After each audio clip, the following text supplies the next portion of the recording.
¿Vale? Aquí tendríamos lo que sería la membrana de la propia fibra. Esta parte de aquí, estos puntitos, serían, digamos, la parte de los sarcómeros, ¿vale?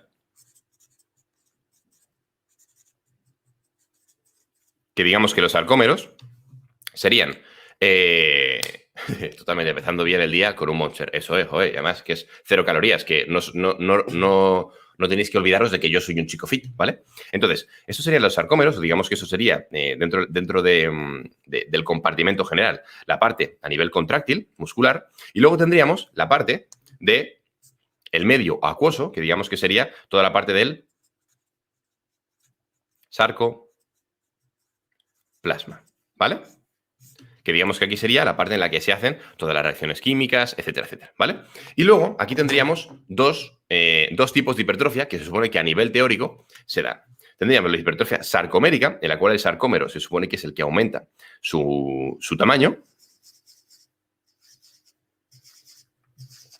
Entonces, la parte a nivel contráctil de la fibra se supone que aumenta el tamaño.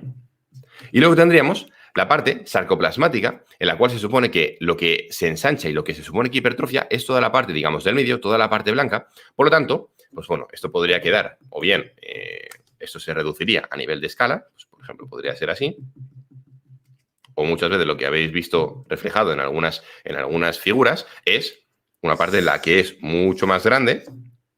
Vaya, ya he pintado la mesa. Y lo que tenemos es las fibras del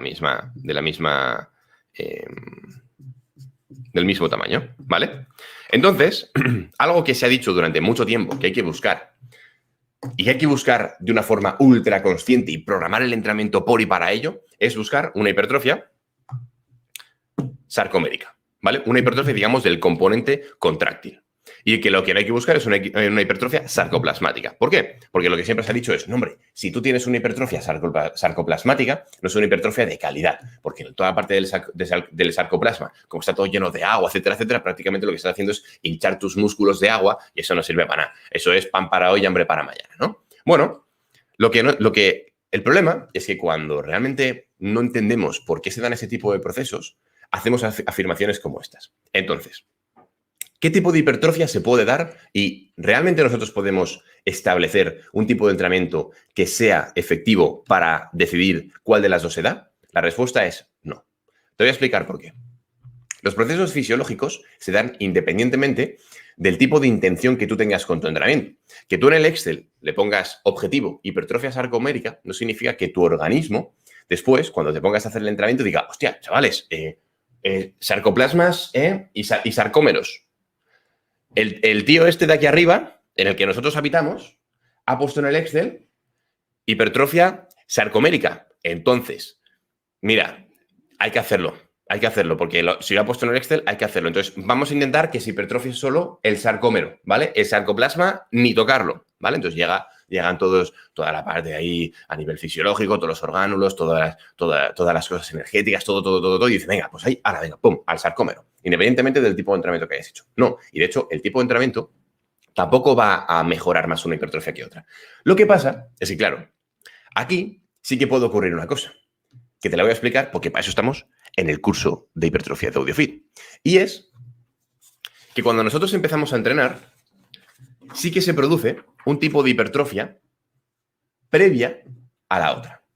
Pero, ojo, independientemente de la intención que nosotros tengamos e independientemente del protocolo que llevemos a cargo a nivel de programación, ¿vale? Es decir, que a mí me da igual que tú hagas un 5x5, que hagas un 3x4, un 3x10 o que seas el amo de las matemáticas y te sepas todas las tablas de multiplicar. En el momento en el que empiezas a entrenar, a nivel fisiológico, se produce antes un tipo de hipertrofia y después se produce otro, con un sentido. ¿Cuál es el tipo de hipertrofia que se produce antes?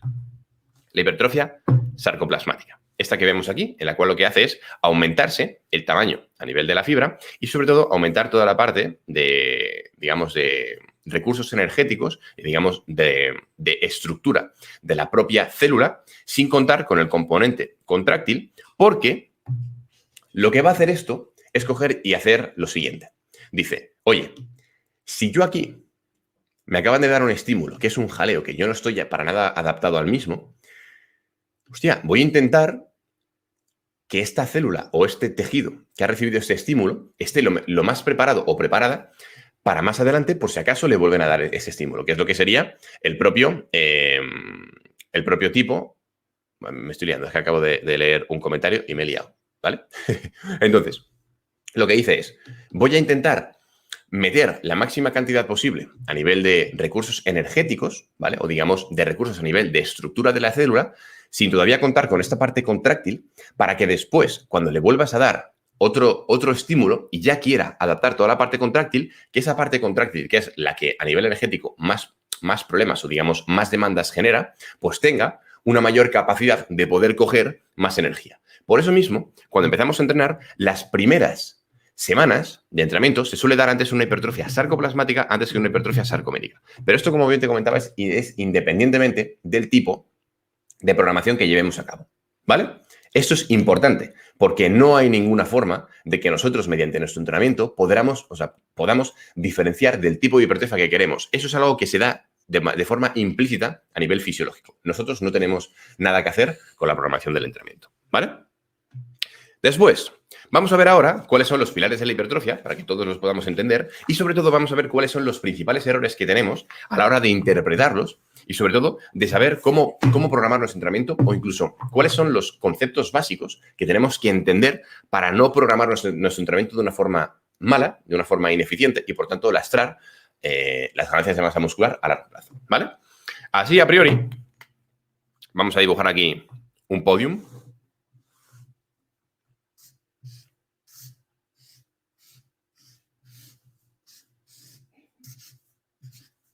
No sé, yo también os digo una cosa, ¿eh?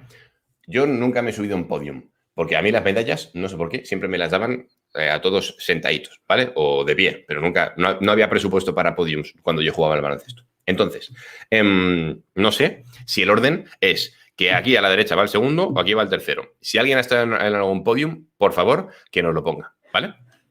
Entonces,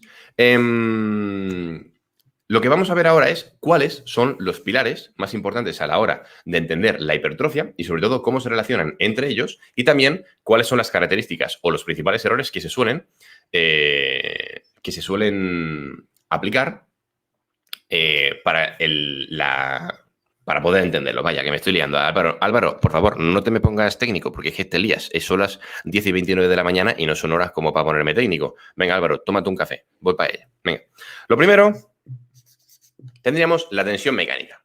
Después tendríamos el estrés metabólico y después tendríamos el daño muscular. ¿Ok? La tensión mecánica es the winner. Entonces, vamos a ver qué es la tensión mecánica, qué es el estrés metabólico y qué es el daño muscular, ¿vale?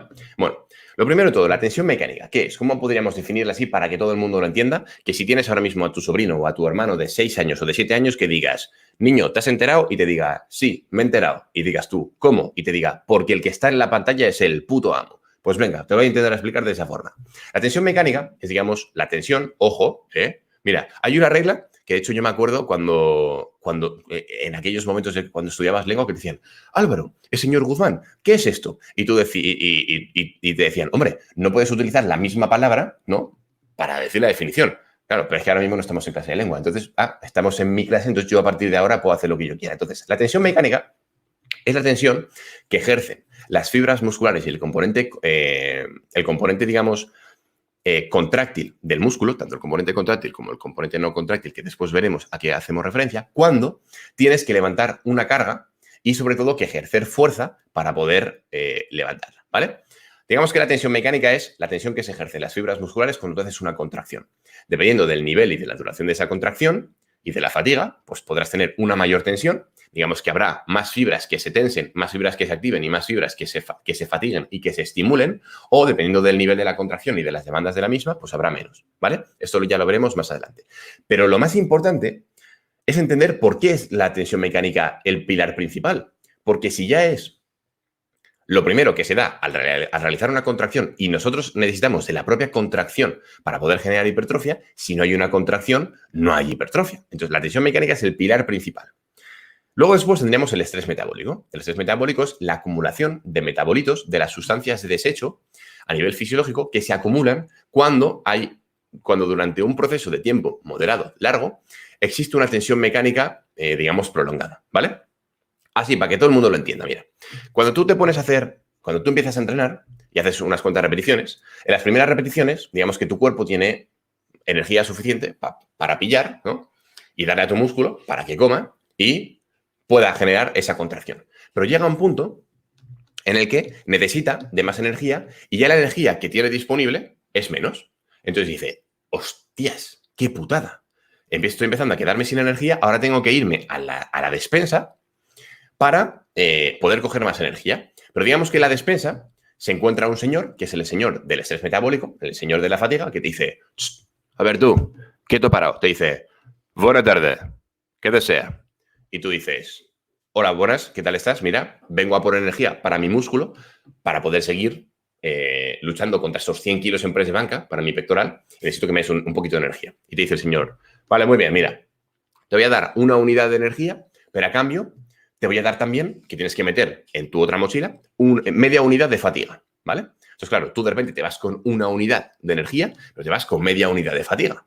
Entonces, claro, cuantas más unidades de fatiga llevas, más lento tardas, o sea, digamos, más tiempo tardas o más lento vas a la hora de poder conseguir esa contracción, ¿vale?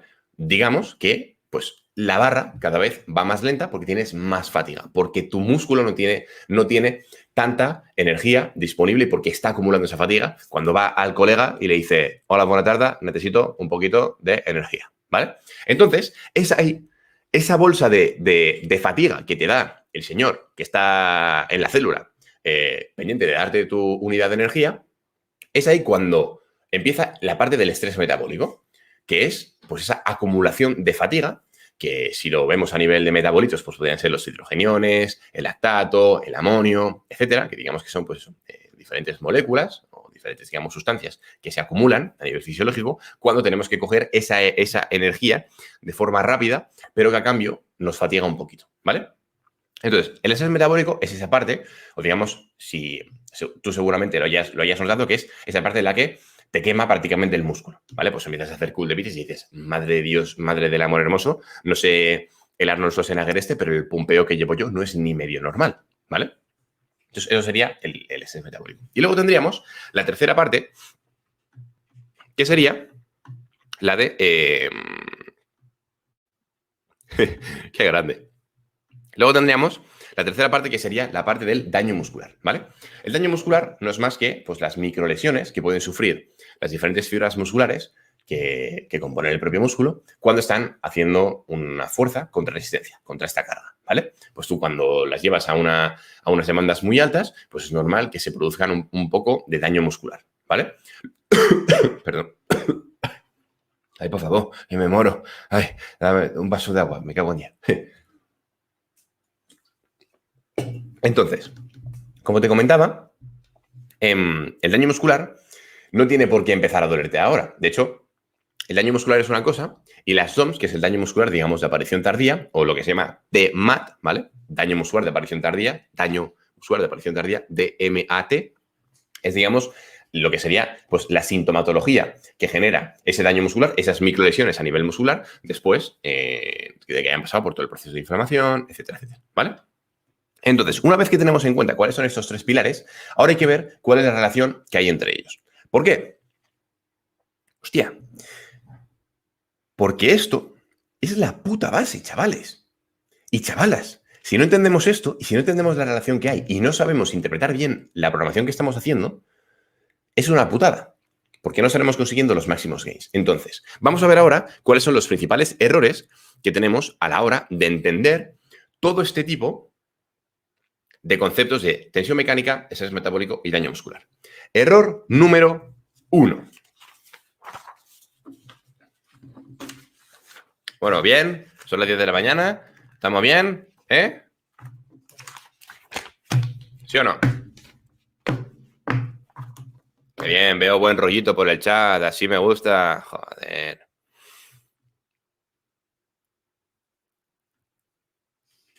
Buenísimo, buenísimo. Venga, vamos a ello.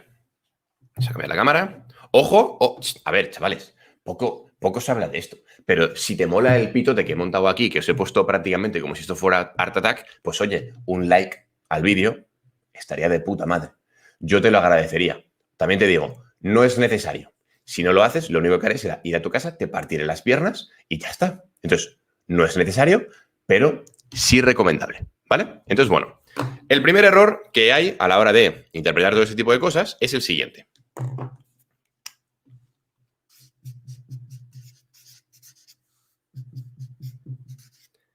Carga igual a tensión mecánica.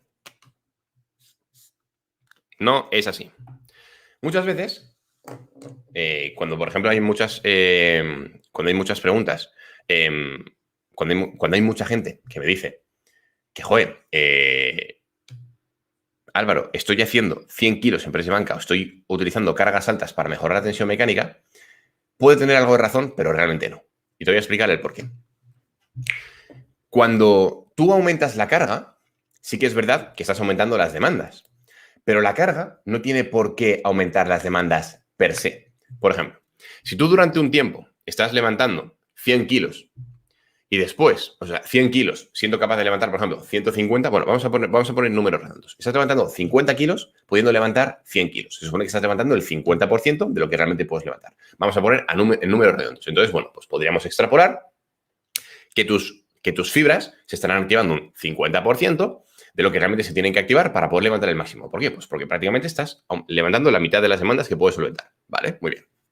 Y luego de repente tú coges y dices, hostia, pues si levanto 52 kilos, seguramente aumente también la activación de mis fibras, la activación de todo, digamos, la tensión mecánica, etcétera, etcétera. Sí y no. Puede que aumente si a nivel relativo esos 52 kilos son más que los 50 kilos. Pero claro, eso es teniendo en cuenta que tú antes lo máximo que podías levantar eran 100. Pero si tú, por ejemplo, ahora levantas 52 y lo máximo que puedes levantar son 110 o 105, a nivel relativo, la mitad de 110 son 55. Por lo tanto, 52 queda por debajo. Entonces, digamos que la intensidad real está siendo menor, aunque la cantidad de kilos totales que haya en la barra sea mayor. Eso es lo primero. Después, dependiendo del tipo de carga que tú estés utilizando y sobre todo el tiempo al cual estés haciendo frente a esta carga, la tensión mecánica que se va a producir será mayor o menor. ¿Vale? ¿Eso qué quiere decir? Que si tú levantas 100 kilos a una repetición, esa tensión mecánica será X. Pero no tiene por qué ser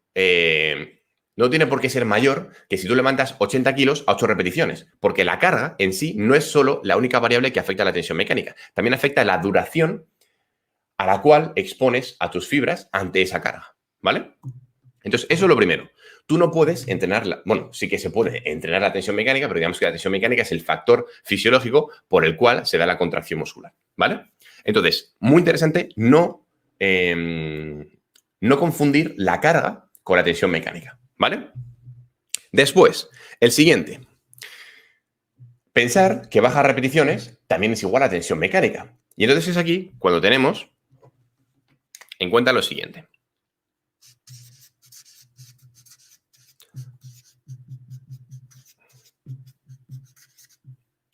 Bajas repeticiones igual a tensión mecánica. Tampoco, chaval, no te lo compro. Al carrer. No es así. ¿Por qué no es así? Pues porque aquí es cuando entra un concepto nuevo, que sería el concepto de carácter del esfuerzo. El carácter del esfuerzo lo podríamos definir, en cuanto a la hipertrofia, cuán cerca del fallo estás cuando terminas la última repetición de tu serie. Por ejemplo, si tú has llegado al fallo muscular, pues el carácter del esfuerzo es máximo. Digamos que ya no podrás hacer ninguna repetición más, ¿no? Has agotado todas las balas que tenías dentro de la recámara. Entonces, eso sería el máximo carácter del esfuerzo.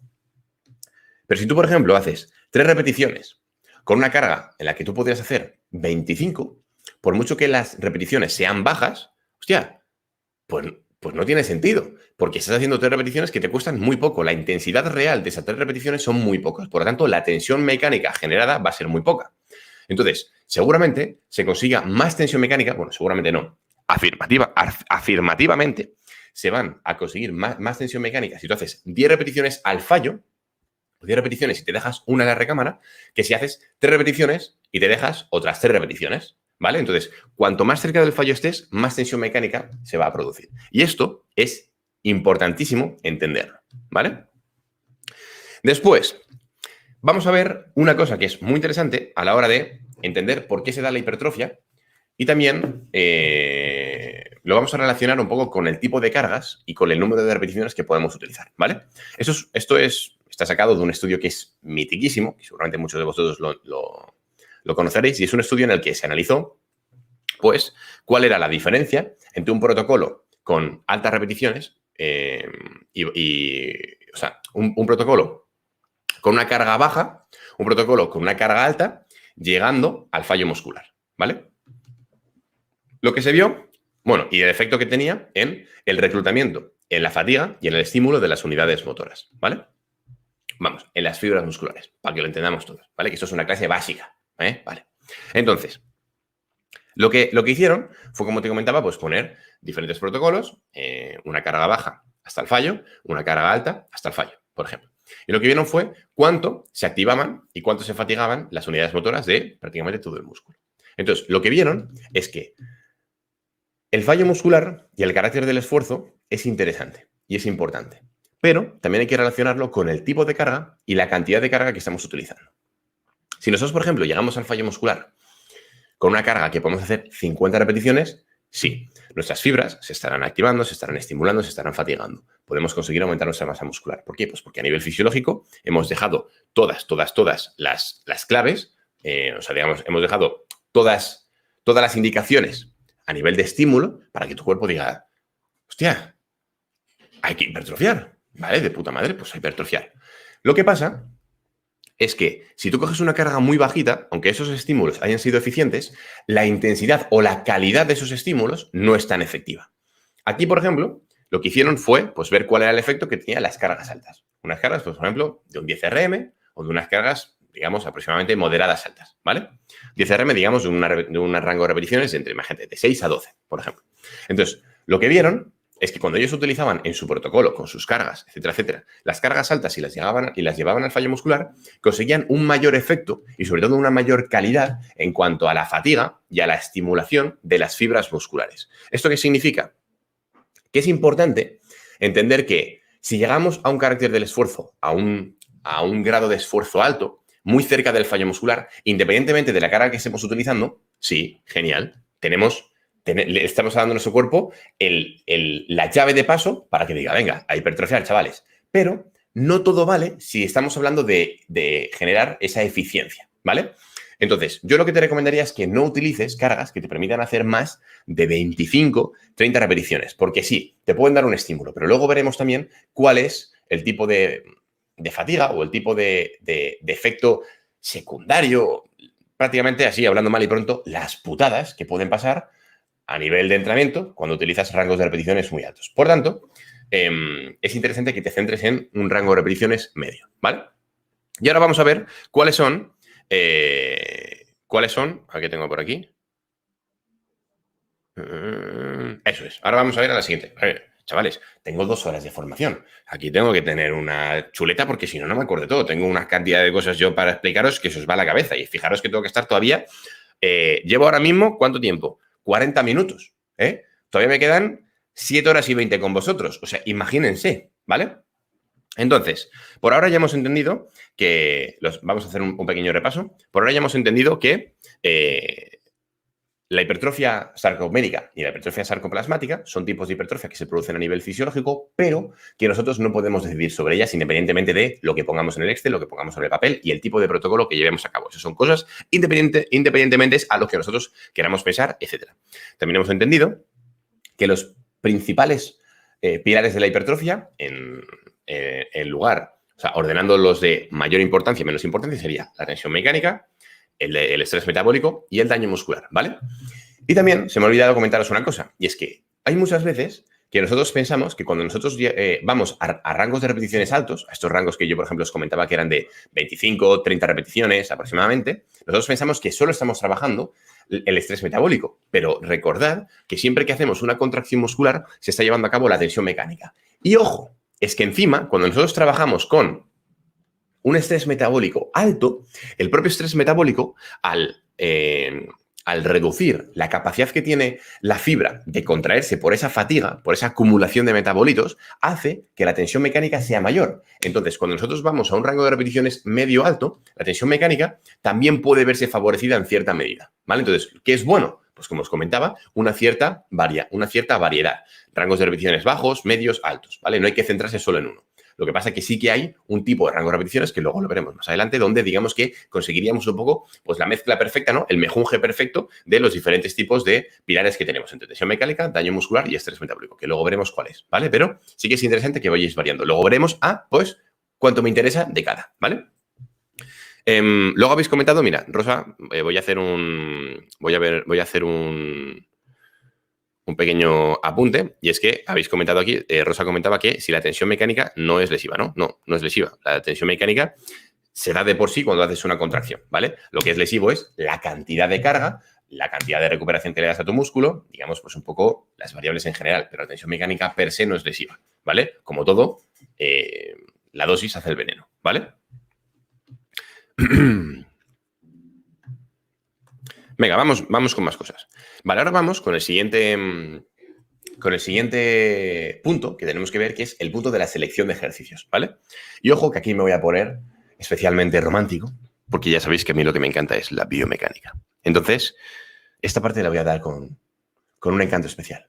La voy a dar con amorcito, ¿eh? Con el amorcito que me cabe aquí en mi pecho peludo. Aquí, de mí para ti, va los 3 principios o los 3 pilares que tienes que entender a la hora de poder seleccionar tus ejercicios y los mejores ejercicios. Ahora, ¿cómo se aplica todo esto después a los diferentes ejercicios? Pues eso ya lo tendrás que ver tú por tu cuenta, porque a mí no me da tiempo para explicarte todo. Yo te voy a explicar cuáles son los pilares. Si quieres aprender más sobre ello, pues luego ya igual te puedes apuntar a AudioFit. No sé, ya veremos qué hago, ¿vale? O igual después, la gente que estéis dentro de AudioFit, igual tenéis una sorpresa. No sé, es por decir, son cosas que se me pasan a mí por la cabeza, así un sábado 30 de enero de 2021 a las 10:49 de la mañana. A mí, a ti, no sé, a mí sí. Respetable. Puede que no lo compartas, pero respétalo. Bueno, vamos con el tema de los principios de los ejercicios, ¿vale? Venga, antes de nada quiero ver cuánta gente estáis aquí viéndome para no ponerme nervioso. Vale, genial. Hay 1.600 personas, Álvaro. No te pongas nervioso, por favor, ¿vale? Sí, genial. Vale, vamos con los pilares.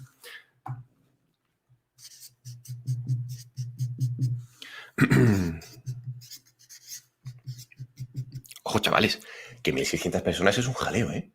Que no veáis yo hoy cuando llame a mi madre y le diga, mamá, que hoy le he dado una clase a 1.600 personas y me va a decir, venga, niño, ¿pero tú dónde vas? Va a decir, a ver, lo primero, a mí me da igual la clase. ¿Te has puesto el chaquetón? Y ya sabéis cómo son las madres. Bueno, selección de ejercicios.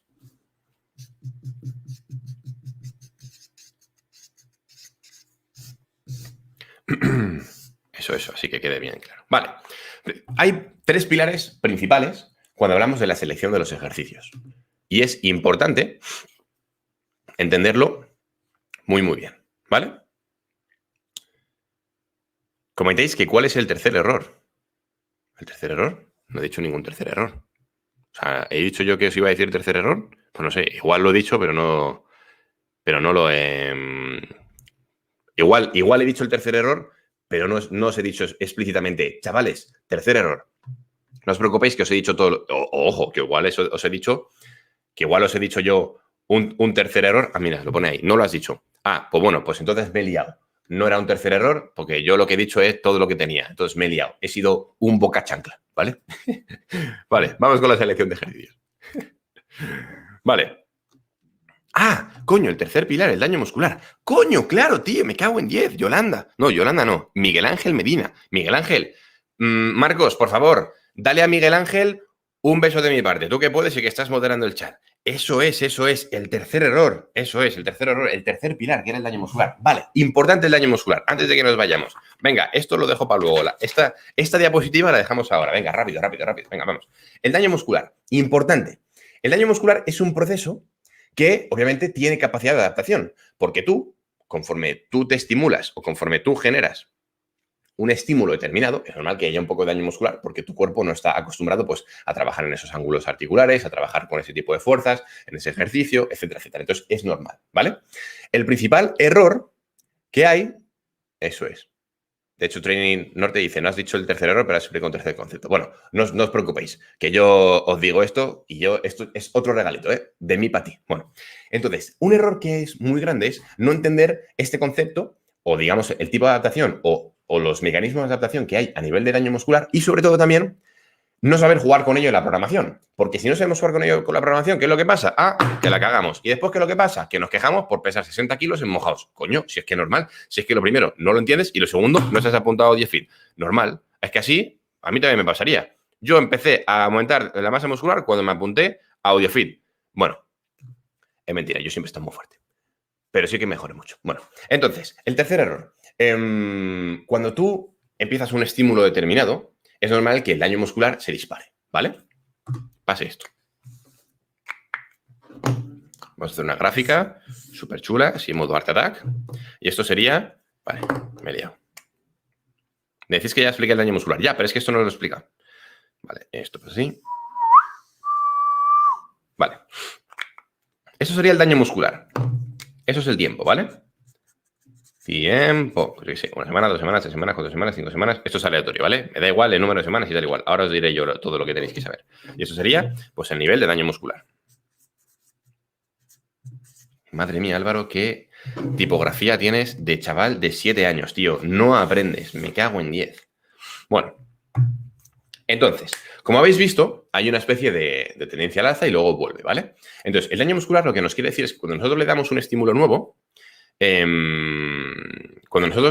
damos un estímulo nuevo a nuestro entrenamiento, lo que ocurre es que el daño muscular se dispara, pues porque es nuevo. Entonces, pues es normal que empecemos a notar agujeros, etcétera, etcétera. Entonces, después hay un proceso por el cual nosotros nos adaptamos y el daño muscular se reduce. Al igual que el daño muscular se reduce, la hipertrofia aquí, digamos que ascendería. ¿Vale? Entonces, el problema está en mantenernos siempre en este punto.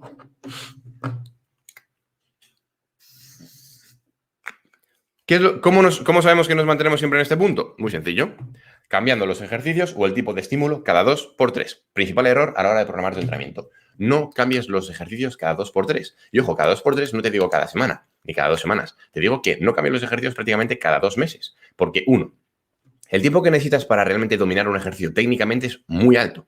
Y cuando te hablo de muy alto es que para hacer bien un press de banca muy bien, como hay que hacerlo, prácticamente puedes estar años. Una sentadilla igual, un peso muerto igual, un remo igual. Para entender muy bien cómo hay que hacer esos ejercicios y poder dar un estímulo eficiente, hay que estar mucho tiempo, hay que hacer muchas sesiones. Y eso no se consigue en 2 semanas, en 3 semanas, en 4 semanas. Entonces, lo mejor que puedes hacer es mantener los ejercicios la máxima cantidad de tiempo posible, adaptándote a ellos, mejorando la técnica y sobre todo progresando en cargas, ¿vale? Por tanto, si tú lo que haces es mantenerte siempre en un tipo de pico de... O sea, en este pico de daño muscular, estará pasando pues que la hipertrofia realmente no estará apenas en su máximo exponente. En su máximo exponente está una vez que nosotros ya nos hemos adaptado a este pico de daño muscular, que sería esta parte de aquí, ¿vale? ¿Cuándo suele pasar eso? Bueno, aproximadamente a las 4 semanas. Entonces, que estás muy incómodo con un ejercicio o lo que sea, vale, lo puedo entender, que lo quieras cambiar. Pero también ten en cuenta el tipo de carga que le tienes que ir dando poco a poco para no tener que estimular tanto esa parte del daño muscular y poder favorecer un poco más la hipertrofia, ¿vale? Eso es importante. Venga, chavales, vamos con la diapositiva que os tenía que comentar, que es la parte de la selección de ejercicios, ¿vale?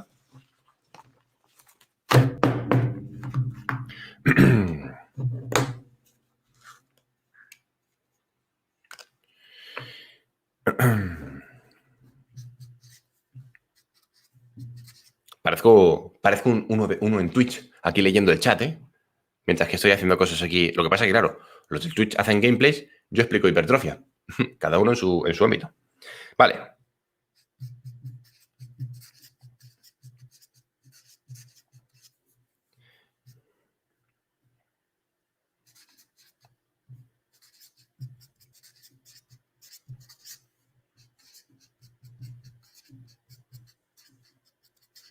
Vale.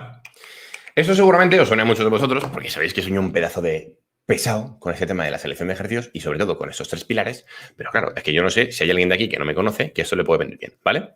De hecho, ya veo que hay por ahí gente diciéndolo. Ay, Edu, te voy a meter un cataplas que no veas, no me hagas spoiler, me cago en 10. Edu, eres una máquina, tío. Un positivo. Ah, pero ahí te has venido arriba. La tercera no la has dado, porque no son los principales. Menudo pringao estás hecho, Edu. Venías aquí de listo y te has sido, bueno, dos de tres. Nos vamos a llevar bien, Edu. Es broma. Vale, como bien os comentaba, los principales principios de los principales principios de la selección de ejercicios. Lo primero, estabilidad. Y esto es algo que siempre explico. ¿Por qué? Pues porque es muy importante. Porque si no lo entiendes, y sobre todo ya no es que no lo entiendas, es que cada vez lo explico más y lo explico haciendo más hincapié aún porque veo a gente que encima lo sabe y que no lo lleva a cabo. Entonces, esto ya es para mataros. Porque si tú encima sabes perfectamente que tienes que hacerlo, pues si no lo haces, es para darte un coscorrón en la nuca y decirte, tío, tía, métela lo tuyo, ¿vale? La estabilidad, ¿por qué es importante? Porque para poder mantener un adecuado contexto, para poder aplicar fuerza, es necesario la estabilidad. Te voy a explicar una cosa súper sencilla. Tú, por ejemplo, si te pongo a hacer sentadillas en un bosu, ¿cuántos kilos crees que podrías levantar? Pues muy poco. Pues muy pocos, porque es un puto bosu y es una superficie inestable. Y eso, al ser inestable, tiene muy poca capacidad de que tú puedas aplicar fuerza de una forma eficiente, ¿vale? En cambio, si tú lo haces con unas zapatillas, pues seguramente puedas aplicar más fuerza. Pero claro, depende del tipo de zapatillas. Porque como te pongas las Nike Air Max con la cámara de aire tetrahexagonal, que te han costado 180 pavos, que te las llevas al gimnasio, pues porque te han costado 180 pavos y te las tienes que poner de alguna forma, pues por mucho que te hayan costado 180 pavos, estás limitando tus ganancias de masa muscular. Porque estás aplicando fuerza sobre una superficie estable, que sería el suelo, mediante la transferencia de fuerzas de una superficie inestable, que es tu zapatilla, y tus 34.000 moléculas de aire que tiene ahí en la cámara, ¿vale? Entonces, la estabilidad es muy importante. Y, de hecho, siempre pongo el mismo ejemplo porque es muy gráfico. La típica prensa de piernas, ¿vale? La prensa en la que tú te tumbas así y le metes así, ¡pam!, ¿vale? Y empujas con las piernas. Que creo que todo el mundo sabemos cuál es. Me da igual que sea una prensa que sea horizontal, de las que son diagonal, etcétera, ¿vale? Si tú en esa prensa de piernas no tienes el respaldo o no ajustas bien el respaldo, tienes una putada muy grande. Porque, uno, si no tienes respaldo, no puedes aplicar apenas fuerza porque llegará un punto en el que pondrás tanta carga que tú te vayas hacia atrás. O, si pones el respaldo mal, te pasará que cuando empujas, tú te deslizas, ¿vale? Eso, por ejemplo, es bastante clave cuando, por ejemplo, tenemos una prensa de piernas, imagínate que es diagonal, que tiene aquí la placa donde tú pones los pies, ¿vale? Aquí estaría toda la parte de la placa tal y cual, y de repente tienes el respaldo así, ¿vale? Y tú estás aquí con tu caderita y tú empujas, pero claro, el problema es que esto está tan horizontal que tú cuando empujas, prácticamente lo que va a hacer esta fuerza es, hostia, que tú te vayas hacia allá. Entonces, ¿cuál es la mejor forma de generar estabilidad en, por ejemplo, una prensa de piernas? Pues una forma muy sencilla, poniendo el respaldo totalmente paralelo a la superficie de aplicar fuerza. De esa forma, cuando tú aplicas fuerza en ese sentido, hostia, tienes una superficie súper estable porque la misma fuerza se devuelve en el sentido contrario y por lo tanto no te vas a ir hacia ningún lado. Entonces, ese tipo de cosas que son súper sencillas, que son súper prácticas, que son de verlo, a nivel de estabilidad lo puedes aplicar a cualquier tipo de ejercicio. Y de verdad te digo que en el momento en el que tú lo hagas, vas a notar una cantidad de estímulo increíble. Y esto, por ejemplo, puede pasar en mogollón de sitios. En unos cruces de poleas. Yo no sé, mira. Yo ahora mismo ahí... ¿Cuántas personas hay aquí? 1.700 personas. Ojito que ya tengo un nuevo dato para llamar a mi madre y decirle, mamá, 1.700 personas. ¡Ole! ¿Vale? Bueno, 1.700 personas. Quiero, por favor, que todos los que estáis aquí ahora mismo pongáis un 1 en el chat si habéis hecho alguna vez cruces de poleas de pie. Típico de que enganchas una polea, enganchas la otra polea, te das unos pasitos para adelante y venga, zasca, y le empiezas a meter ahí. Es que tengo aquí una cámara y aquí el micro, ¿vale? Y empiezas ahí a meterle en plan, bimba, bimba, bimba, ¿vale? Venga. Quiero un 1 en el chat si lo habéis hecho. Yo lo he hecho. Vale. La Virgen Santa, ¿cuántos unos? Uno, uno, uno, uno, uno. Cisco, Jaime, Johan, Francisco, Eva, Albert, Abel, Noelia, Rojas, todo el mundo, todo el mundo. Muy bien, de puta madre, si es que normal. Si es que a mí también me ha pasado. Irene ha puesto un 0. Irene, no sé si lo has puesto porque te has equivocado o porque eres disléxica. No te preocupes porque los disléxicos también somos persianas, ¿vale? Entonces, muy bien, todo el mundo prácticamente, ¿vale? Y ahora, siguiente pregunta. Todo el mundo en el chat, que ya tenéis aquí el 1 puesto. Bueno, ahora vamos a poner otro número, el 2, ¿vale? Para poder identificarlo, ¿vale? ¿Cuántos de vosotros ponme un 2 en el chat? Un 2, sí, cuando hacías ese ejercicio con una carga medianamente alta, estabas más pendiente de no meterte un tortón y de comerte el suelo y notabas más los abdominales que estar más pendiente de empujar y de notar el pectoral, ¿vale? Yo lo he hecho. Yo pondría un 2. Entonces, ponme un 2 si tú también te ha pasado eso, que estabas más pendiente de no meterte el tortón y de no quedarte sin piños. A mí me ha pasado. Un 2, un 2, un 2, un 2. Eso es, joder. Brutality. Negativo. Entonces es que todavía no estoy fuertes. Eso no es mi culpa. Vale. Eso pone por aquí 2 y abandonar el ejercicio. 2 de tranquis. Vale. ¿Por qué? Pues porque es un ejercicio que llega a un punto en el que tiene una limitación muy grande a nivel de estabilidad. Y llega a un punto en el que tú estás prácticamente en vez de hacer el ejercicio, pasa de ser un ejercicio medianamente bueno para poder estimular el pectoral a ser prácticamente la recreación de la escena final de Titanic cuando está Rose en el barco, así, y está Jack por detrás diciendo, Rose, no te me vengas arriba, que te vas a meter un tortón y estamos aquí en medio del Atlántico. Porque yo veo a gente que está así, como Michael Jackson. ¿Sabéis el típico vídeo en el que Michael Jackson hace así y se va para adelante? Pues están así, tal cual. Las poleas así, cada una hacia ese lado y están más pendientes de no meterse el tortón que de hacer el ejercicio. ¿Cómo se soluciona eso? De una forma muy sencilla. Bajas las poleas, las pones a la altura de tus hombros, te pones un banquito, pones el respaldo y ahora, venga, a meterle cera. Y ya está. Y ya estaría. ¿Por qué? ¿Por qué? Porque estamos aplicando la estabilidad. Y listo. Muy bien. Primer pilar. Lo tenemos. Segundo, la alineación.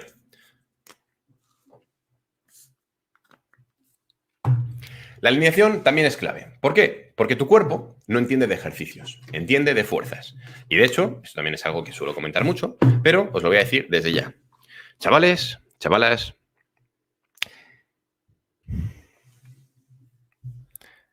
no existen los ejercicios. Creo que no me he explicado bien, o igual puede que no me hayáis entendido, ¿vale? No existen los ejercicios. Lo siento mucho, pero es así. El press de banca no existe.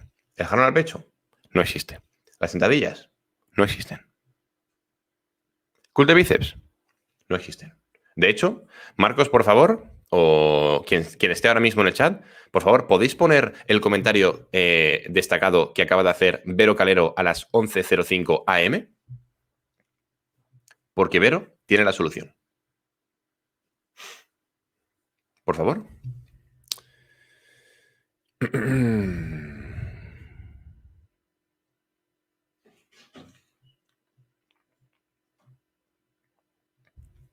Hasta que... A ver. Necesito ese comentario destacado. Gracias, equipo. Chavales, como bien decía Vero, los ejercicios no existen. Existen las fuerzas. No, hombre, no. A ver, chavales, hay que estar un poco espabilados. Víctor, no. Vero. Que no, hombre. Que Carlos tampoco. ¿Quién está en el chat? Existen las fuerzas. Me cago en 10. Mira que cojo el teléfono y hablo. No, el de Javi tampoco. He dicho uno. Chavales, he dicho uno. He dicho el de Vero. El de Ignacio tampoco. Sube más para arriba. Sube más para arriba. Lo tienes justo donde el de Jonathan.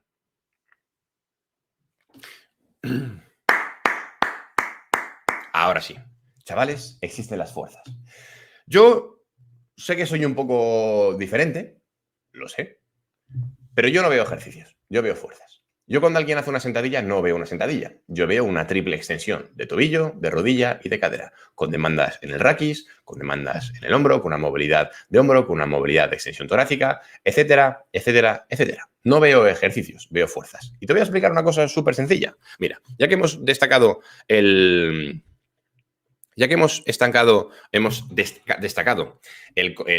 comentario de Vero, vamos a hacer una cosa y es, hostia, vamos a utilizar a Vero como ejemplo, ¿vale? Vero tiene un número de DNI determinado. Qué tíos. Vero tiene un número de DNI determinado, yo también, ¿no? Entonces, Vero tiene unas palancas determinadas, tiene una longitud determinada, tiene una fuerza del agarre determinada, tiene un fémur determinado, tiene un tipo de cadera determinado y yo tengo otro. Entonces, ¿por qué cuando nosotros hablamos de hacer sentadillas, sí, ¿por qué nosotros cuando hablamos de hacer sentadillas le ponemos las sentadillas a todo el mundo sin realmente adaptar esos ejercicios? Entonces, una de las cosas que es interesantísima a la hora de adaptarlo es la alineación.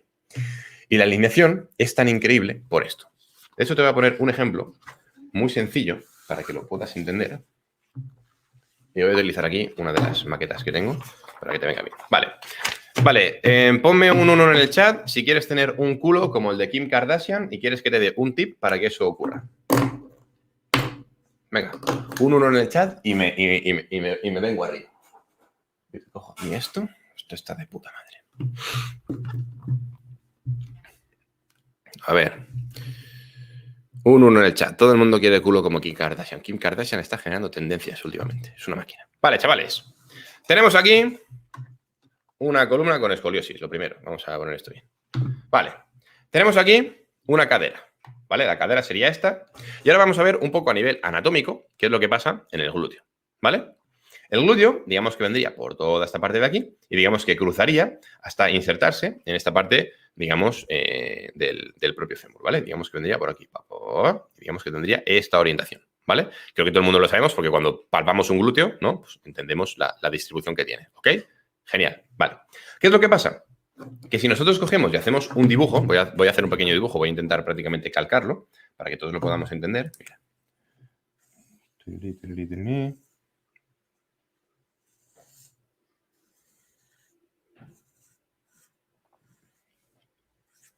Aquí habría un este. Esto estaría así. Esto estaría así. Bueno, me vale. Me sirve. Ya estaría. Todos decís que el culo de Kim Kardashian es operado. Es que tenéis una envidia de Kim que flipáis. Bueno, entonces aquí tendríamos lo que sería pues, toda la parte de la cadera, toda la parte de la pelvis, etcétera, ¿vale? Entonces nosotros, si analizamos cuál es la distribución de fibras del glúteo, sería la siguiente, ¿vale? Tienen una orientación oblicua, ¿vale? Aproximadamente de esta forma. Entonces, cuando nosotros hablamos de la alineación, hablamos de la alineación entre las fibras musculares, entre el segmento y entre la carga, ¿vale? El segmento, digamos, con el cual nosotros pues, movilizamos esas fibras musculares. Entonces, muchas veces habréis visto a gente que hace pues, la típica patada de glúteo, ¿no? Que se pone así. Que está así. Y aquí tiene aquí la cadera. Y hace así la patada de glúteo. Aquí tiene la rodilla. Y lo que hace es esto, subirlo hacia acá, ¿vale? Pero digamos con este ángulo de la propia cadera, ¿vale? Hostia, esto claro, a priori está de puta madre. Porque cuando nosotros analizamos la mecánica del glúteo, tiene una mecánica de extensión. Lleva la cadera hacia atrás, ¿no? Haría pues este movimiento. Haría este movimiento. Engancha aquí y tira aquí para atrás y hace ¡pam! Y extiende, ¿no? Entonces, cuando tú haces una patada de glúteo, genial, pues te hace una extensión de la propia cadera. De puta madre, genial. Pero claro, eso lo hace pues alguien que no entienda de biomecánica. Pero claro, yo entiendo un poco de biomecánica, te lo voy a explicar. Entonces, si tú haces solo una extensión, estarás teniendo en cuenta un tipo de mecánica que tiene el glúteo. que es la mecánica de la extensión. Lo que pasa es que, claro, la extensión tienes diferentes formas de hacerlas, porque tú puedes hacer una extensión en un plano u otro. Por ejemplo, tú puedes hacer una extensión de esta forma, o puedes hacer una extensión abduciendo ligeramente y haciendo la extensión así, o podrías hacer una extensión de esta forma. Si te das cuenta, lo que diferencia es lo cerca que está el fémur de la línea media del cuerpo, ¿vale? Entonces, tú puedes hacer la extensión de esta forma, podrías abrir más y podrías seguir haciendo la misma extensión, o podrías seguir abriendo y haciendo la misma extensión. Entonces, ¿qué es lo bueno de esto? Que cuando nosotros entendemos y sabemos ver la mecánica que tiene esta orientación de las fibras del glúteo, si nosotros hiciéramos una extensión con el fémur de esta forma, sería lo que vendría a ser, te lo voy a decir así, una puta mierda. Entonces, para conseguir que esta extensión no sea una puta mierda, vamos a hacer lo siguiente, y es, en vez de poner el fémur de esta forma, el fémur lo vamos a poner de esta forma. Si te das cuenta, lo que he hecho ha sido algo súper sencillo, y es abrir aproximadamente unos 30 grados la pierna. He abducido la pierna unos 30 grados. Y una vez que hago esto, consigo mejorar mucho la alineación y la eficiencia mecánica de este músculo. Y es muy importante aplicar esto en todos.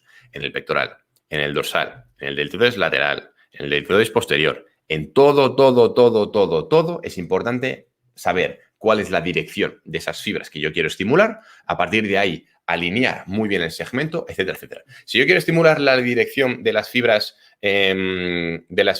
esternoclaviculares, ¿vale? Digamos del pechote superior, pues obviamente lo que no voy a hacer va a ser trabajar así, hacia abajo.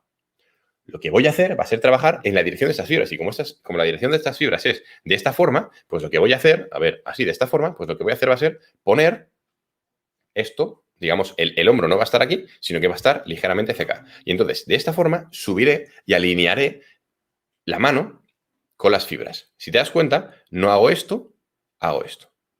¿Vale? Y eso es muy importante. Y después tendríamos el tercer punto, sería el punto de los perfiles de resistencia. Los perfiles de resistencia es algo más complicado, pero bueno, no pasa nada, porque yo os lo voy a comentar. A ver, un momentito.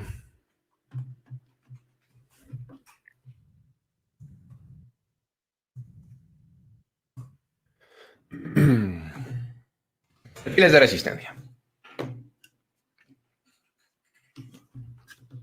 Cuando nosotros hacemos un ejercicio, a nivel biomecánico, hay diferentes partes del ejercicio que, pues por unas cuestiones que ahora mismo te explicaré ahora, son más difíciles o son más fáciles. Normalmente tiene que ver con la distancia que hay entre la carga a la articulación. Pues obviamente, si yo lo que hago es tener la carga muy cerca del hombro, si yo hago unas aperturas así, pues me va a costar muy poco. En cambio, si yo lo que hago es coger la mancuerna y separarla mucho, pues obviamente toda la distancia que hay es muchísima mayor, es mucho mayor.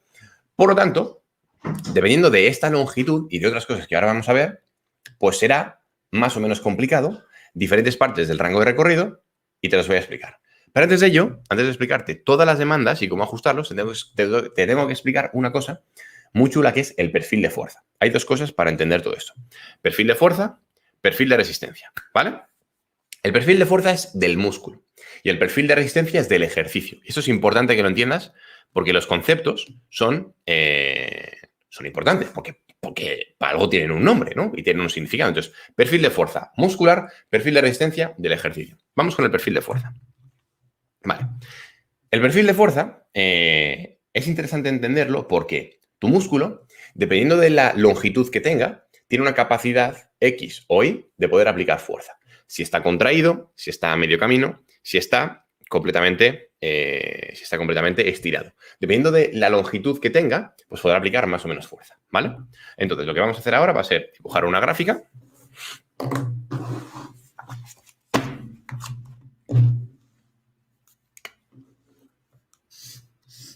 Y esto va a ser acortamiento, estiramiento, y esto va a ser la fuerza, ¿vale? Aquí hay que diferenciar dos componentes. Un componente, que es el componente activo del músculo, y un componente que es el componente pasivo o elástico, ¿vale? El componente activo, y ojo, esta parte sí que es importante que tomes notas, ¿vale? Porque esto es chulo. El componente activo del músculo es la parte que se encarga de la contracción muscular, digamos la parte de la chicha, ¿vale? La parte de las fibras musculares. Entonces, ese tipo de componente activo tiene una forma de... Es una forma de adaptarse a la longitud muscular dependiendo de la misma. Digamos que tiene una forma de aplicar fuerza dependiendo de la longitud muscular, ¿vale? Digamos que la forma la que tiene es esta.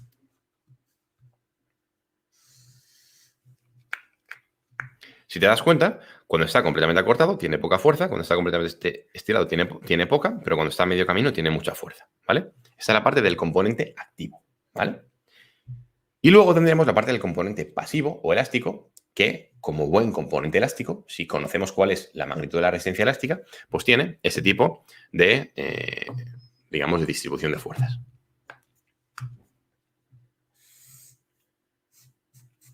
Vale.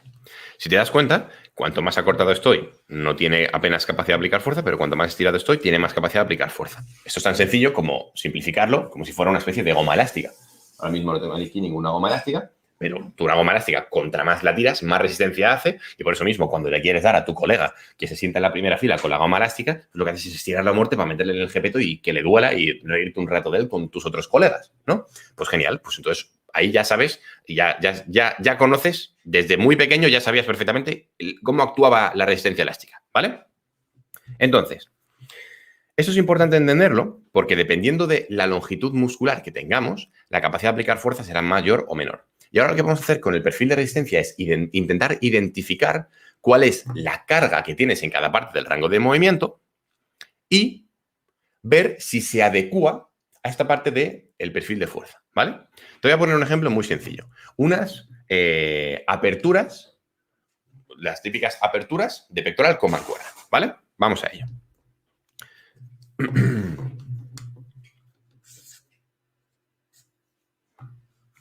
Se supone que el tío está tumbado, ¿vale? Mirando para arriba. Aquí tendría el cuello. Aquí tendría un Vale. Aquí tendría un hombro. Y aquí lo que hace es tener esto así. Y aquí tal. Aquí estaría la mancuerna. Uy, pues me he liado. Vale, esto es un hombro. Esto es un codo. Y esta es la otra mancuerna, ¿vale? Entonces, claro, aquí se supone que el movimiento es en este sentido, ¿vale? Vale. ¿Qué es lo que pasa? Pues que lo primero, para poder identificar todo esto, tenemos que ver qué tipo de resistencia es. En este caso es una mancuerna. La mancuerna actúa con la fuerza de la gravedad. ¿Por qué? Porque una mancuerna es prácticamente como este boli. Yo lo tiro y se tira para abajo, ¿vale? Bueno, no se tira, se cae, ¿vale? El boli no hace, ¿no? Lo tiro yo y hace, ¿vale? Entonces, como es un tipo de fuerza a nivel gravitacional, lo que pasa es que la fuerza va así hacia abajo. Vale. Y ahora lo que vamos a hacer va a ser identificar un componente que se llama brazo de momento. El brazo de momento, así, a nivel... Si quisiera parecer el puto amo, te diría que el brazo de momento sería la línea perpendicular a la proyección de la fuerza que pasa por el eje. Y claro, la cosa es que yo no estoy aquí para hacerme el puto amo, yo estoy aquí para que tú aprendas. Entonces, pues te lo voy a enseñar. El brazo de momento, digamos que sería la representación gráfica de las demandas que va a tener que solventar tu articulación. En este caso, la articulación es lo mismo que un eje, ¿vale? Digamos que el eje sería la articulación, porque tu articulación se mueve como si fuera un eje. Entonces, yo te he dicho que era la línea perpendicular a la proyección de la fuerza que pasa por el eje, ¿vale? Ay, esto es la hostia. Es que la biomecánica es preciosa. Entonces, esto sería de la siguiente forma. Nosotros lo que vamos a hacer va a ser identificar el eje.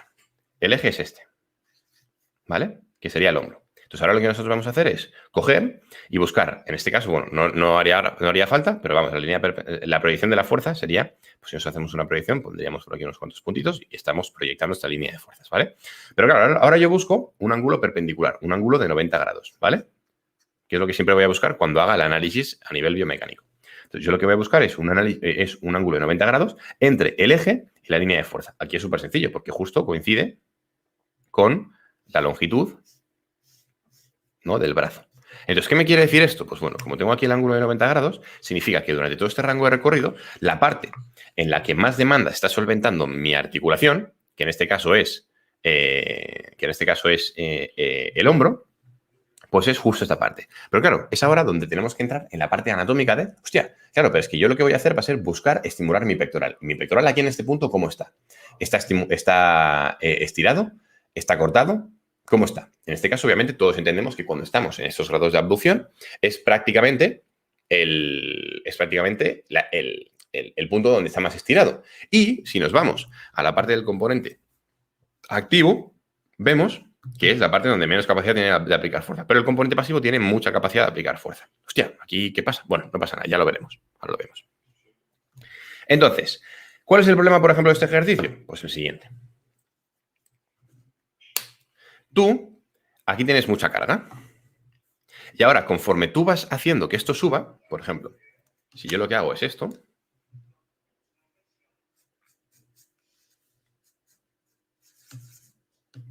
en este caso, vamos a volver a hacer un pequeño análisis biomecánico. Aquí tendríamos el eje y ahora vamos a coger la línea de fuerzas, que sería esta de aquí, y ahora vamos a buscar la perpendicularidad, que sería esta de aquí, ¿no? Fíjate que conforme ha subido el rango de recorrido, la distancia del brazo de momento es menor. ¿Esto qué significa? Que aquí, en este caso, tengo menos demandas que aquí. Significa que conforme mi pectoral se va acortando, se va viniendo hasta esta parte de aquí, tiene capacidad de aplicar menos fuerza, pero a la vez tiene menos demandas, ¿vale? Esto, a priori, puede estar bien. De hecho, cuando nosotros hablamos de ajustar un perfil de resistencia a un perfil de fuerza, lo que vamos a intentar es hacerlo de dos formas. O bien, que se adecue al perfil del componente activo, o bien que se adecue al perfil del componente, del componente activo o del componente pasivo. ¿Bien? En este caso, eso sería un ejercicio que se adecua al perfil del componente pasivo. Porque si te das cuenta, en máximo acortamiento, que sería esta parte de aquí, en esta parte de aquí, hostia, pues aquí no hay ningún tipo de brazo de momento, porque justo esta línea coincide con el eje. Entonces aquí no hay ninguna distancia, ¿vale? Pero conforme estamos completamente estirados, sí que hay mucha carga. Entonces, digamos que aquí, la parte de máximo estiramiento, las demandas estarían aquí, y la parte de máximo acortamiento estarían aquí. Entonces, digamos que la tendencia sería esta, que es muy parecida a la del componente, pasivo. Entonces, esto podría ser un buen perfil. Pero claro, yo sí quiero mejorar este ejercicio y hacer que se adecue lo máximo posible al componente activo del propio músculo, puedo hacerlo. Claro, puedo hacerlo si soy el puto amo de la biomecánica y controlo esto.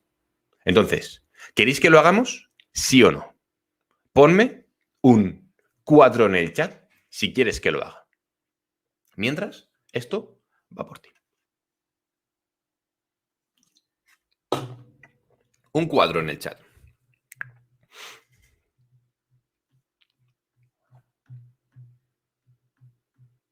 Ay, mamita, ¿cuántos chats? ¿Cuántos cuatros? Vale. Pues bueno, pues vamos a ello. Es que si me lo pedís de esta manera, pues genial, de puta madre, yo lo explico. Ahora, también os digo una cosa.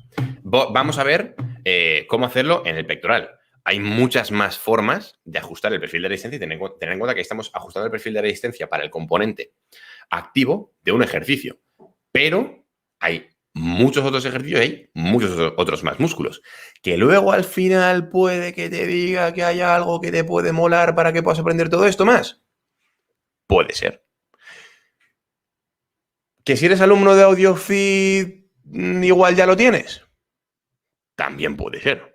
Pero bueno, eso lo explico luego. Vale, vamos a ello. Hoy va. Vale, ahora sí. Nosotros tenemos aquí a nuestro colega. Que de hecho, quiero que me pongáis en el chat cómo se llama nuestro colega. Si me conocéis, tenéis un positivo. ¿Cómo se llama el colega? Por favor, ¿este colega cómo se llama? Venga, yo mientras voy dibujando.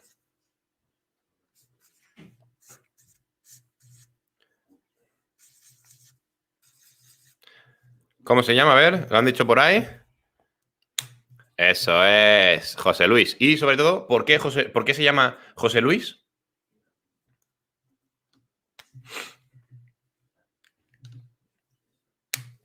C. Luis. Vale, se llama José Luis, ¿vale? Se llama José Luis porque siempre está feliz. Ahora después le pintamos la sonrisa. Vamos a ver ahora cuál sería la forma de adaptar este perfil de resistencia. Como bien te comentaba, el problema que nosotros teníamos antes con la mancuerna es que es una carga gravitacional. Entonces, con la mancuerna nosotros no podemos dirigir la línea de la fuerza, pero lo que sí que podemos hacer es... lo que sí que podemos hacer con una polea es alinear mucho mejor esa parte. ¿Por qué? Pues porque nosotros las poleas sabemos en qué parte la enganchamos, sabemos qué tipo de trayectoria tiene y podemos adaptarla, ¿vale? Entonces, lo que nosotros vamos a hacer va a ser lo siguiente. Vamos a enganchar la polea de esta forma, aproximadamente con unos grados determinados que serían aproximadamente estos grados, ¿vale? Aquí se supone, pues bueno, que estaríais tumbados y tal y cual, y la polea estaría en este sitio, ¿vale? Entonces, ¿qué es lo que pasa? Que en este punto, fijaros que la línea que nosotros tendríamos, la polea vendría por aquí abajo, ¿vale? Que estaría anclada.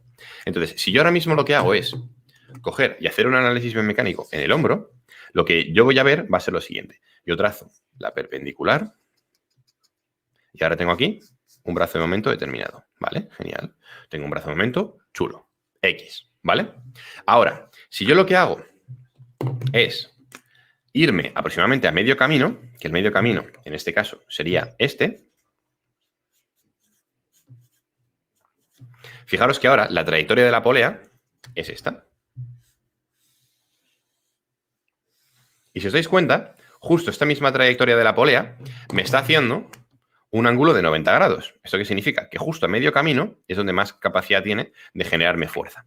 Y después, si yo me voy, lo voy a hacer aquí para que se entienda bien. Si yo me voy al punto de máximo acortamiento, teniendo en cuenta que la polea la tengo aquí, fijaros que ahora tengo otra vez un brazo de momento pequeñito. ¿Cómo podría yo representar las demandas de este ejercicio? Pues de la siguiente forma. Cuando el músculo está estirado, tengo un poquito de demandas. Eso sería el estiramiento. Eso sería el acortamiento. Cuando el músculo está a medio camino, tengo todas las demandas, porque tengo el ángulo de 90 grados perfecto, ¿vale? Y después, cuando el músculo está completamente acortado, tengo otra vez poquitas demandas. Si os dais cuenta, si nosotros hacemos la típica de ir rellenando los puntos, pasa esto.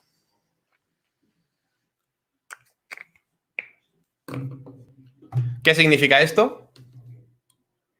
Efectivamente, que hemos adaptado el perfil de resistencia al perfil de fuerza del componente activo.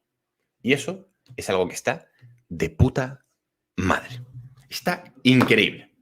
Y sobre todo ese tipo de cosas tienen muchos beneficios, que te los voy a comentar ahora en un minutillo.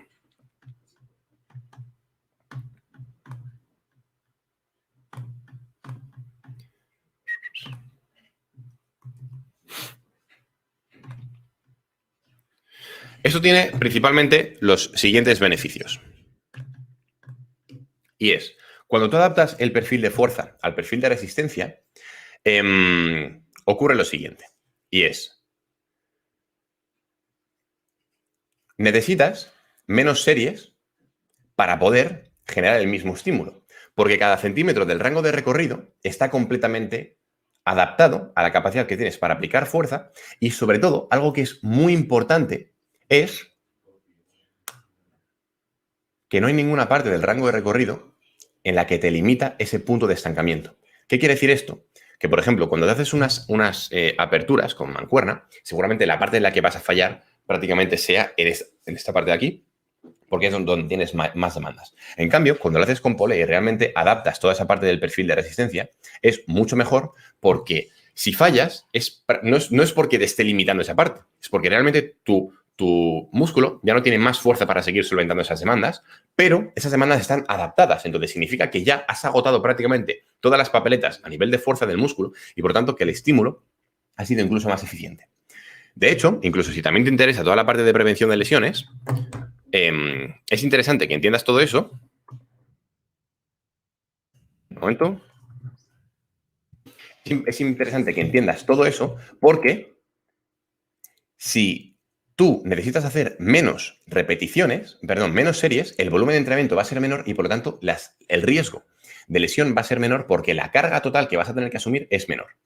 ¿Eso qué significa?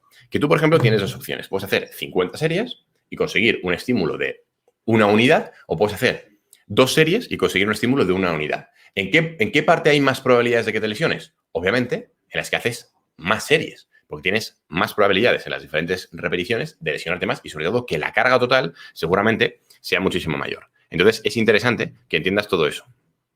Porque si no lo entiendes, hay un problema muy grande y es que no estarás adecuando bien toda la parte de la carga de entrenamiento a las capacidades totales que tienes para poder adaptar el mismo a tus características, ¿vale?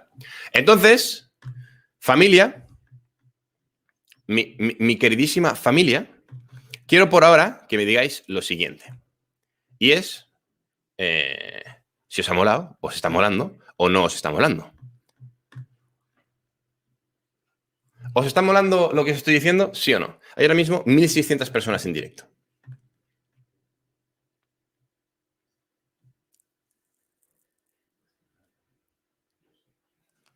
Natalia dice que sí, Federico dice que sí, Marta dice que sí, Adrián que sí. Muy top. Esto último es de lo más interesante. Increíble, muchas gracias. Un placer, trainer. Oh, qué bueno. Está bien chingón. Eso ha sido lo mejor que me han dicho hoy. Dice, oye, mira, esto es una buena idea. De hecho, dice Checo CC, Álvaro, tendrías que cobrar por tanto valor que nos das. Oye, en un momento, yo te doy mi número de transferencia y tú me haces una pequeña donación. Sin problema. Que yo de verdad no tengo ningún problema en que tú digas, Álvaro, 5 euritos, a ti, de mí para ti, ¿vale? Y ya está. De hecho, mira, Miguel dice, me encanta, llevo 3 folios escritos. Oh, yes.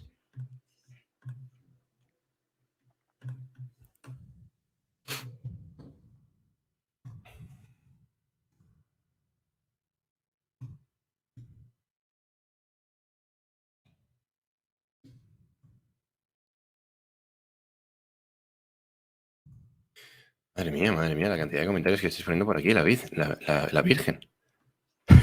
Pásanos el Iván.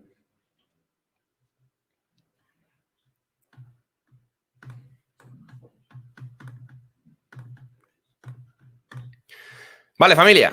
Pues entonces, ahora viene la parte guapa en la cual tengo algo que anunciaros. Y es lo siguiente.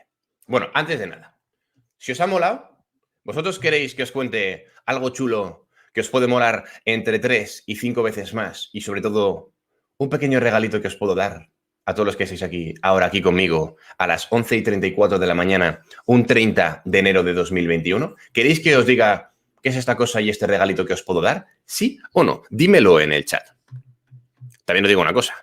Si no quieres, me va a dar completamente igual, porque te lo voy a decir igualmente. Así que, bueno, esta es la típica pregunta que hago. Pues bueno, pues para que respondas, pero está en mi clase. La voy a hacer, porque es increíble lo que tengo para ti y sé que te va a molar un puñado. De hecho, María dice que obvio. Hágale pues mi hijo, dice Irene. Genial. Dale gas, dale mi pana. Me encanta. Vale, genial. Oh, vale. Pues bueno, vosotros sabéis una cosa que es importante que lo sepáis, y es que, bueno, a ver, como bien os he dicho, todo esto es un jaleo muy gordo.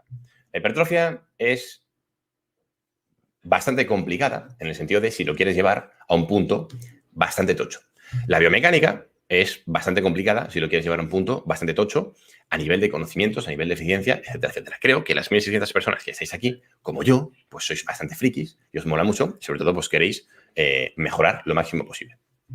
Y de hecho, hace un tiempo hice una pequeña encuesta que a mí me sorprendió bastante.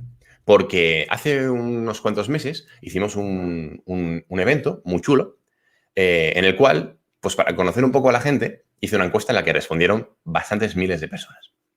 En esta encuesta yo preguntaba bastantes cosas relacionadas con, pues bueno, los conocimientos que tenía la gente, que creía tener, y sobre todo con los resultados que estaban teniendo. Lo que nos dimos cuenta es que, independientemente del nivel de los conocimientos que tienen las personas, el tiempo, o sea, los resultados que están consiguiendo no son los resultados que realmente querrían. Y yo, tanto yo como todos nuestros compis en AudioFeed, pues es algo que llevamos prácticamente luchando durante años para poder, pues bueno, daros la información de la forma más práctica posible, como has visto ahora en esta pequeña clase, para pues, que podáis entenderlo de la mejor forma posible, que lo podáis aplicar y, sobre todo, que podáis mejorar. Entonces, en AudioFeed ya sabéis que hay clases por un tubo. De hecho, en AudioFeed hay ahora mismo más de 800 clases de todos los temas. De hipertrofia, de fuerza, de powerlifting, de biomecánica, de nutrición para aumentar masa muscular, de nutrición para perder, de todo. O sea, prácticamente de psicología, de lesiones, de core. Yo, por ejemplo, tengo un curso hablando sobre el core, sobre la biomecánica del core, sobre la cinemática, sobre los testes que tienes que realizar, etcétera, etcétera. Cursos de hipertrofia hay por un tubo. O sea, de hecho, hay gente muy, pero que muy top en el sector que tiene mucho contenido publicado en AudioFeed, como puede ser en Ecobath, como puede ser Carlos Alís, como puede ser Sergio Martínez, como puede ser Pablo Jiménez, como puede ser Ismael Galancho, como puede ser Aitor Zabaleta. Hay gente muy top que está dentro de AudioFeed y que publica mucho contenido y que lo hace muy bien para que tú puedas tener todo prácticamente a tu alcance y sobre todo pues que lo puedas escuchar y que puedas aprovechar mucho más el tiempo mientras que estés haciendo cualquier tipo de cosa que estés haciendo, limpiando la casa, yendo al